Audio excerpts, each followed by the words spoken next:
I launched the Man Gang just over a year ago, it was launched with the aim of helping one bloke, that bloke that sent me that message that said I need help.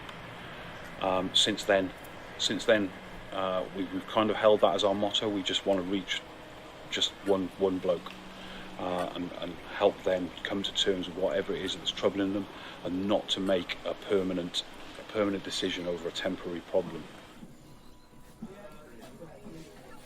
We launched our third group, which was over in Eastleigh, and we were getting 20 guys turning up at our initial group in Romsey, and we were getting 20 guys turning up week on week over at our new group in Eastleigh, and we were starting to really get some good traction and really get some good interaction going with these guys. They were coming back week on week, telling their friends, and that's our mission now, is to help the next bloke. So we're always looking for the next man that might be struggling and can benefit from our brotherhood. We haven't created this thing for any fame or fortune or to fuel any egos. Fundamentally, I don't want anybody to go through what I've been through personally, with a loss of a close friend through suicide, and seeing the devastation that was left on his family after that act. I really wouldn't wish that upon anybody, and if we could stop just the next man from doing that, then it'll be a job well done. So what's become apparent for me is that our traditional support networks, male support networks, football, pub, work, do provide a function. They are useful. You belong to your job maybe, or you don't belong, you feel as if you don't belong. You belong to your football team, or you don't like other football teams. You know, there's all those contrasts that a man can relate or get involved with. But maybe the thing about Man Gang is the difference may be that you belong to a group that you can feel that you belong to, and the difference is that you don't feel judged. And then that fateful day in March when the Prime Minister came on the news. We will beat the coronavirus, and we will beat it together. And therefore, I urge you, at this moment of national emergency, to stay at home, protect our NHS, and save lives. I thought that was going to be the end of Man Gang, so we quickly had to adapt, because straight away the anxiety levels that the nation started experiencing about the whole COVID pandemic, you could feel it in the streets, in every interaction that you're having with everybody. Yeah, it was a really strange place to be, so we knew we had to carry on.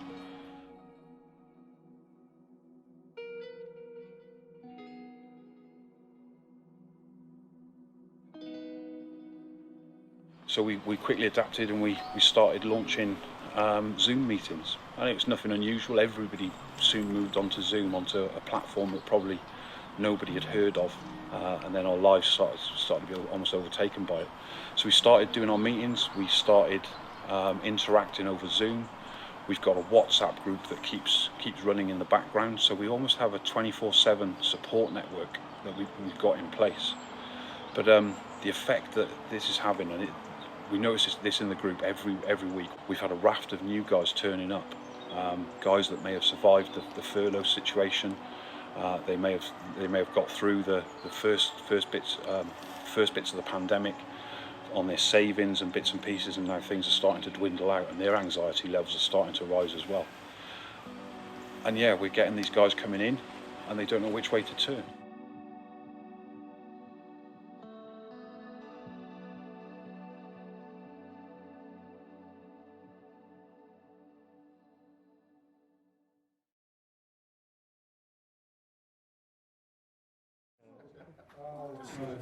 Break the border and have both sides make use of But that's all lives and buts again. couple of ladies. Evening everyone, are we all good to start? Yes, good stuff. Try and communicate in an easy way to understand and manner. Avoid the use of acronyms and jargon related to a specific role or position in society. Participation. The more you participate, the more you will get out of the session. This should not feel like an unwelcome pressure. It's find a pass on any activity. We don't offer any solutions. We don't try and fix these broken men. That's not what we're about. We're there to support these guys and to create this community spirit. And if we can get these guys to talk about what's troubling them, if we can get these guys to normalise what's troubling them, then we can get through it. Because life is still going on behind all the pandemic stuff. We've still got the niggles that we might have had before, with relationship problems, with problems with our children, maybe with our families, with everything that causes us problems in our day-to-day life. And isolation is a real big factor in all this. But like I say, listening now and hearing some of you guys say, I'm just here to listen. Yeah.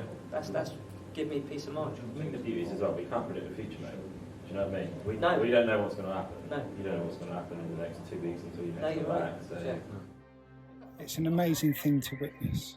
And their reconnection to the group again, and to society, instead of feeling as if they're in a cave, in a hole, in a dark place.